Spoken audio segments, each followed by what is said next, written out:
కొందరు ఏం చేస్తూ ఉంటారంటే మాదక ద్రవ్యాలు అనేది కూడా తీసుకెళ్తా ఉంటారు, క్యారీ చేస్తూ ఉంటారు. సో వాళ్ళు ఏర్పడకుండా అన్ని రకాల ప్రయత్నాలు చేస్తూ ఉంటారు. సో అవి వాళ్ళని ఎట్లా పసిగడతా ఉంటారు, వాళ్ళు ఎటువంటి మాక్సిమం ట్రైన్లో జరిగే ఈ పంజా తర్వాత ఇటువంటి కొన్ని పదార్థాలు తీసుకొస్తూ ఉంటారు కదా. సో ఎక్కువ మటుకు ట్రైన్లో జరిగే వాళ్ళు ఏవి క్యారీ చేస్తూ ఉంటారు కొందరు ఎక్కువ గాంజా ఈ ప్రయాణించే ట్రైన్లలో ప్రయాణిస్తూ ఉంటారు, జరుగుతూ ఉంటుంది. అది మాక్సిమం గా విశాఖ నుంచి ఇటు నాందేడ్ మహారాష్ట్రకి తీసుకెళ్తా ఉంటారు. వాళ్ళు ఆ లగేజ్ ఎలా ఉంటుందంటే ఫుల్ ప్యాకేజ్ చేస్తారు.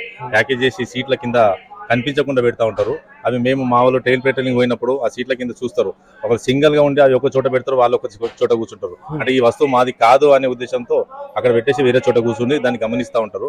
మా వాళ్ళు ట్రైన్ పెట్రోలింగ్ వాళ్ళు వెళ్ళినప్పుడు అలాంటి వస్తువులని ఈజీగా కనిపెట్టి మరి వాళ్ళని కూడా సస్పెక్ట్లు ఎక్కడైతే దూరంగా కూర్చుంటారో వాళ్ళని మామూలు ప్రయాణికులకు ప్లస్ గాంజా సరఫరా చేసే ప్రయాణికులకు వాళ్ళ బాడీ లాంగ్వేజ్ తేడా ఉంటుంది కాబట్టి మా వాళ్ళు వెంటనే కనిపెట్టి వాళ్ళని అరెస్ట్ చేసి కేసు చేయడం జరుగుతుంది. అంటే జనరల్ గా సార్ ఇప్పుడు యూనిఫామ్ వేసుకున్నారు అంటే సస్పెక్టెడ్ ఎవరైతే ఉన్నారో వాడు అలర్ట్ అయిపోతా ఉంటాడు.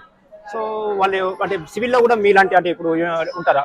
యూనిఫామ్ లేకుండా కూడా సపరేట్ ఐడి పార్టీ మా దగ్గర మెయింటైన్ చేస్తాము. ఇక్కడ నుంచి మన సికింద్రాబాద్ నుంచి నాందేడ్ వరకు మనకు ఐడి పార్టీ క్రైమ్ పార్టీ ఉంటుంది. ఆ క్రైమ్ పార్టీ సివిల్ డ్రెస్ లో ఉంటారు.